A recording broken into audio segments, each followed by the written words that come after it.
Senator Ted Cruz joining us now here on our set to talk more about the federal government's response. Senator, thanks for being here, first of all, with us. So, I mean, we just heard the numbers there. 270,000 have registered, 97,000 have already gotten some sort of response. So, I mean, the federal government's on it and trying to respond quickly. Very much so. We have seen remarkable coordination at every level of government, from the city to the county to the state to the federal government.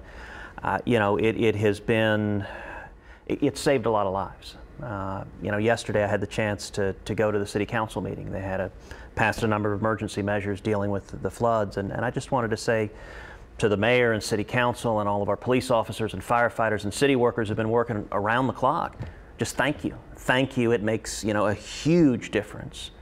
And we're seeing, in the face of this disaster, in the face of horrible devastation, we're also seeing acts of heroism on a daily basis. You know, you guys are doing a call center in the adjoining studio of volunteers who are calling, raising money for the Red Cross, several of whom had their own homes flooded.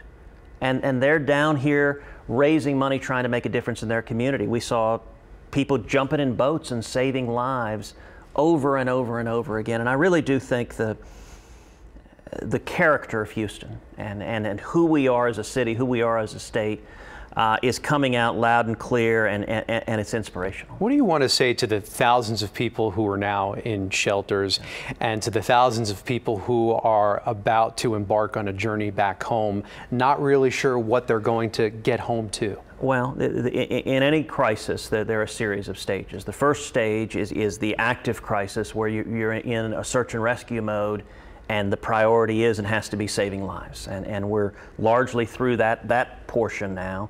We're now in the next stage, and that's recovery and rebuilding. And that is going to take days and then weeks and then maybe even years. And we're going to see very, very significant resources from the state and from the federal government. You mentioned the FEMA stats already. I can tell you I've spoken multiple times to the president in the past week.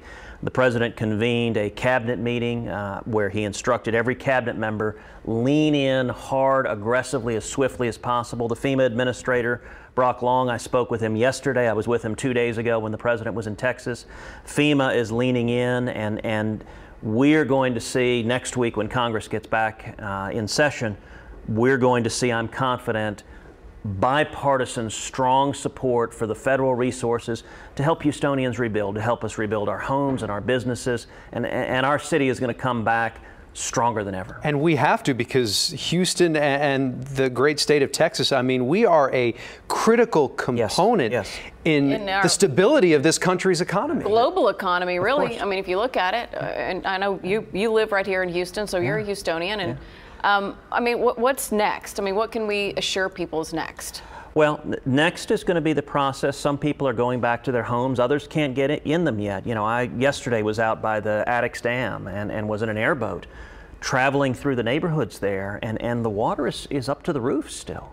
I mean, entire neighborhoods that are just underwater. Clay Road, you know, Clay Road's a pretty big thoroughfare. It's in the middle of a lake. That for folks whose homes, and some of those homes may remain submerged for several weeks because of the process of lowering, releasing the waters from the reservoirs is going to be a slow process to prevent flooding elsewhere in the city. But everyone is in the process now of assessing if their homes are damaged, what the state of the damage is, if their cars are damaged. And then there's going to be a process of filing insurance claims, which are happening in vast numbers. And FEMA, the federal administrators, are here. We're going to see very significant assistance laid out by statute for people who've lost their homes, who've lost their livelihoods, to rebuild, but that's going to take time also. And how do you think we transition all of our friends and neighbors who've been impacted back into a sense of normalcy? What is the best way, in your opinion? You know, I think the best transition is what we're seeing right now, is the sharing spirit, is helping out. At the city council meeting I was at yesterday, I was sitting next to Sheila Jackson Lee. We were both addressing the council. Look, Sheila and I have very different political views, and on any other day we might have issues that separate us, but today we're all Houstonians and we're all Texans and we're all Americans, and that spirit of unity, I think is healing. It's bringing us together. You know, yesterday I was at the George R. Brown Convention Center, where, as you know, there were some 11,000 people who'd lost their homes who were staying that night. And we were in line serving breakfast, serving oatmeal, and the gentleman next to me, I thanked him for being there, as I've tried to do a lot, is just thanking people. And he laughed and said, well, I kind of have to be here. My home's underwater, and so here's where I'm staying. And he was volunteering. You know, at George R. Brown, I met a couple of fellows who were homeless. I asked if how their home was, and they said, well, I sleep under a bridge.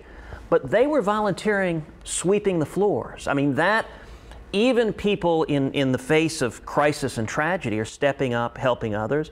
And let me take a minute to commend the two of you, and to commend everyone here at Channel 2 and at our news stations. You guys have been on the front lines. You've had reporters risking their lives in the middle of floodwaters. And I know folks behind the camera and all throughout here have been pulling all-nighters, haven't been sleeping, and the community relies on you for information. Where are the rains coming? Where's the floods? What do we do? And so I want to say thank you for the job you guys do. Yeah, so many people here at the station have been working countless hours, pulling all-nighters, haven't seen their families, haven't been to their own flooded home. So it's true. I mean, especially with so many behind-the-scenes people here that you don't see every day have been working so hard. It's true.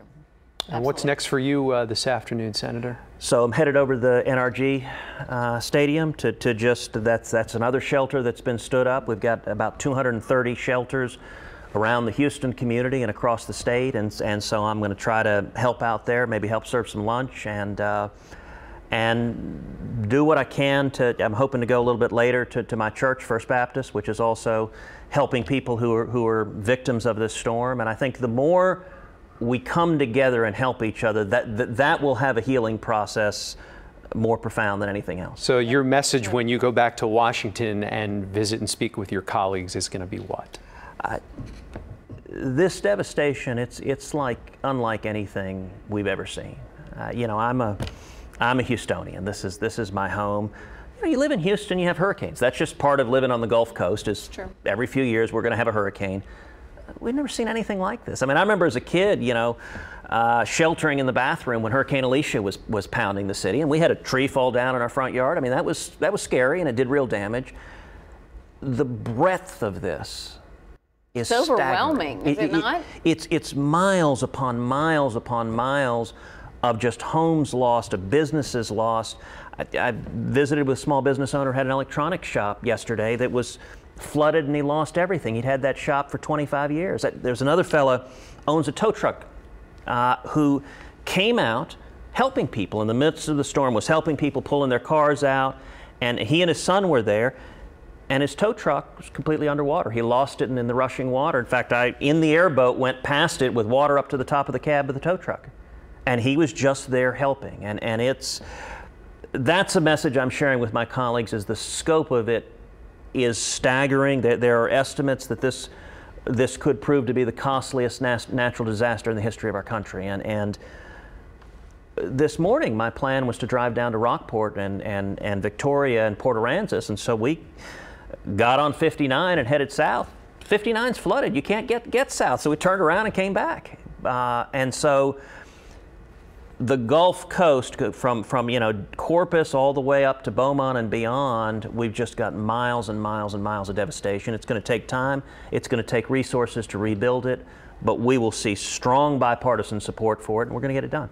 All right, that's what we like to hear. And have you been surprised at all? It's not just Texans who have come in and helped. I don't know if you've heard, but in Kingwood, they had people bringing their boats from Arkansas, from Arizona, from California, from Nebraska, all all over the country, really. Bringing their boats down here, ready to put them in the water and help out. And I mean, I think it just goes to show that the country's not as divided as everyone thinks. Yes. And I know a lot of the division comes out of Washington. You know that. Sure. But it's the country's not. When we need each other, we are coming together right now, doing what needs to be done.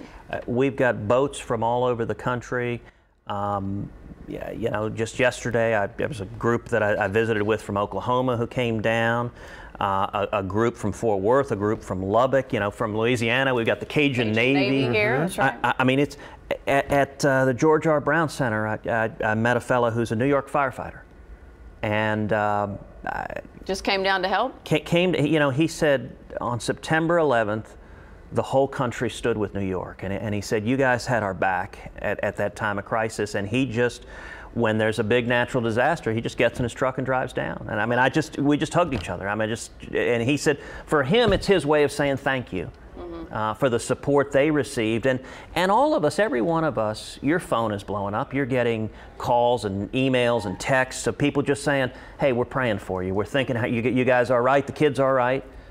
I mean, all of us, the whole country is lifting our city up and praying for us right now, and then that's a powerful thing. And we need it. Yes. It's yes. not just today or tomorrow. Yeah. I mean, it's after all the cameras leave. It's true. After this story is no longer in the national spotlight. It's going to be for months and months to come. The rebuilding process is going to take a lot of time, but I do think the character of Houstonians. I mean, this city, I think it's the most entrepreneurial big city in the world. It is. It is. People are doers. It's the best place to come to be in business, to start a business, living. to grow a business. I mean, my husband started a business here, and I mean, we know it's I've always said, I mean, I'm born and raised in Texas.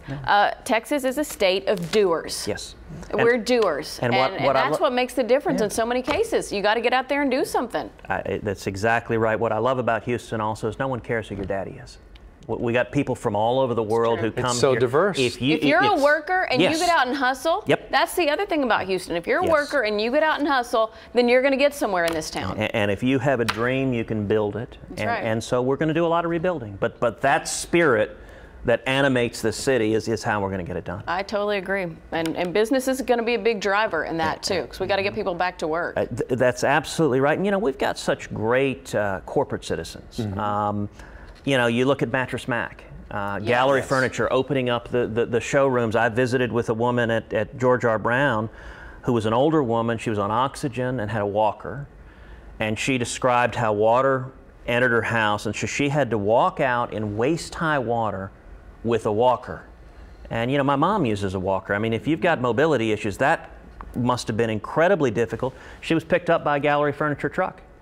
That you know, Mac sent them out and was picking people up, and that took her to the shelter. I called Mac I think yesterday and just said, thank you. Look, you always do this, and that's your heart, but still thank you on behalf of the people of Houston. And it's Academy. So one of the people helping lead the governor's disaster relief effort was calling Academy and said, all right, you guys have a big warehouse out in Katy. How many boats do you have? And they told them, and they said, we want them all, and said, come get them. And they sent DPS trucks down, and every boat, they just opened them up and said, take them out. And we're seeing that over and over and over again. Reliant, there's, in your call center, Reliant just gave $200,000 to the Red Cross. The woman who came and delivered that, her house is flooded. She's here giving a relief check to the Red Cross, and her house is flooded. And not only that, she and her husband had a vacation home down in Rockport, which they don't know what the condition is of it, but left of that. It doesn't sound good. Right. That generosity, I think it's who we are. And every little bit helps. It really, truly goes a long way. Yeah. Well, Senator Ted Cruz, thank you so much for joining us today and for all your words of encouragement. We really do appreciate it. Well, thank you. Thank you. Thank you, Senator.